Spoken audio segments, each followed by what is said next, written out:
let's look at some new school ways to escape the headlock. And by that I mean taking some of the older concepts that have been around in Brazilian Jiu-Jitsu, some of the older techniques, and we're going to put in some variations that have been developed in the last few years.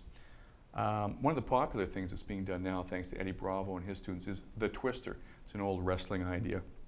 We're essentially putting a wrist, neck, and hip twist on them. What's interesting is that from an instructional perspective, the headlock is one of the easiest ways to set up a twister. So if you want to teach people about that technique for later competition MMA, one of the best ways to teach it to them and give them a valuable self-defense technique at the same time is to use it as a headlock defense.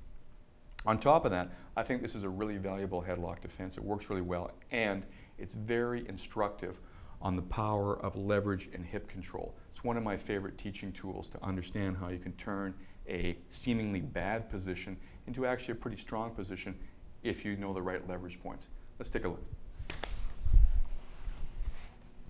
So I'm in the headlock position. Now, a lot of the old school stuff is very good. It's well thought out. You know, I'm trying to hip escape away so that I can set up my heavy pressure release, whatever. But every time I scoot away, he follows me and jams his hips back into me. This is really common, and the classic response is to hook in and then begin your defenses. And that's a good thing. A lot of people have problems with this though. They don't get enough control. They try to climb over and the guy keeps fighting them back, particularly if they're really strong.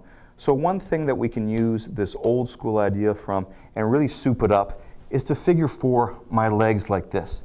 And if I can double hook like that. Does everybody see where this is going? I now have really, really strong hip control, so I don't need to climb myself over. Okay? So one thing you can do to show the power is keep this headlock fairly tight.